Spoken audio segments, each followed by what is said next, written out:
தீபாவளியை விதவிதமான பட்டாசுகளை வெடித்துக் கொண்டாட குழந்தைகள் முதல் பெரியவர்கள் வரை தயாராகி வருகின்றனர். அதே நேரம் விபத்தில்லா தீபாவளியாக அமைய தீயணைப்பு துறையினர் உள்ளிட்ட பல்வேறு துறையினரும் தீவிரம் காட்டியுள்ளனர். இது குறித்த செய்தி தொகுப்பை தற்போது பார்க்கலாம். தீபாவளி திருநாளில் மக்களின் மனதை அதிகம் கவரும் விஷயம் பட்டாசுகள். இந்த ஆண்டு மட்டும் 15க்கும் அதிகமான வித்தியாசமான பட்டாசுகள் சந்தைக்கு வந்துள்ளன. விதவிதமான பட்டாசுகளை வெடிக்க குழந்தைகள் தயாராகி வரும் சூழலில் பட்டாசுகளை பாதுகாப்பாக வெடிப்பது எப்படி என தீயணைப்புத்துறை சார்பில் தொடர்ந்து அறிவுரை அளிக்கப்பட்டுள்ளது.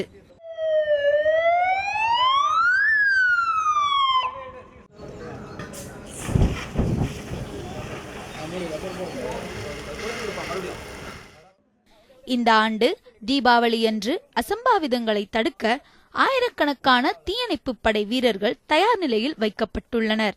பட்டாசுகள் மூலம் ஏற்படும் விபத்துகளில் பெரும்பாலானவை ராக்கெட் பட்டாசுகள் மூலமே நடப்பதாகவும் தீயணைப்புத் துறையினர் தெரிவிக்கின்றனர். பொதுவாக வெட்ட வழியில தான் விடணும். மற்ற இடத்துல இந்த குடிசை இருக்கிற பகுதியில் விடவே கூடாது. ஆமாம், அது ஒரு பாதுகாப்பான முறையில் கீழே வச்சு பாட்டிலில் வச்சு அதில் ராக்கெட்டை வச்சு தான் கொளுத்தி விடணும். ஆனால் இந்த பிள்ளைங்க டீனேஜ் பிள்ளைங்க என்ன செய்கிறாங்கன்னா பிள்ளைங்களோட ஃப்ரெண்டுங்களோட சேர்ந்து கையிலே பிடிச்சி கொளுத்தி விடுறாங்க. அது நேராக போயிட்டு ஏதாவது ஒரு ஓலை குடிசை வந்து மாடியில் வந்து ஓலை குடிசை போட்டிருப்பாங்க. அதில் போய் கொத்திவிட்டு தீ விபத்து வரும். பட்டாசுகளை பாதுகாப்பற்ற முறையில் வெடிக்கும்போது கண் பார்வை பறிபோகும் ஆபத்தும் இருப்பதாக கூறுகின்றனர் மருத்துவர்கள். பருத்தி ஆடையை அணிந்து பட்டாசு வெடிப்பது, மைதானங்களில் வான்வெடிகளை வைப்பது போன்றவை பெருமளவும் விபத்தின் தாக்கத்தை குறைக்கும் என்கிறார் தீக்காய சிகிச்சை நிபுணரான டாக்டர் விமலா. பட்டாசு வெடிக்கும் போது காட்டன் ட்ரெஸ்ஸு கொஞ்சம் ஃபிட்டிங்காக லூஸாக பாவாடை மாதிரி ஷராரா மாதிரி இல்லாமல் போட்டுன்னு வெடித்தா அதுவும் நல்லதாக இருக்கும். கூட எப்போவுமே தண்ணி பக்கெட்டில் வச்சுக்கிறது நல்லது. ஏதாவது ஏற்பட்டதா உடனே அந்த பாட்டை உடனே தண்ணியில் கழுவணும். தண்ணிக்குள்ளே கையில் பட்டதுன்னா உடனே தண்ணியில் போய் கை வச்சிங்கன்னா அந்த எரிச்சல்லாம் அடங்கிடும்.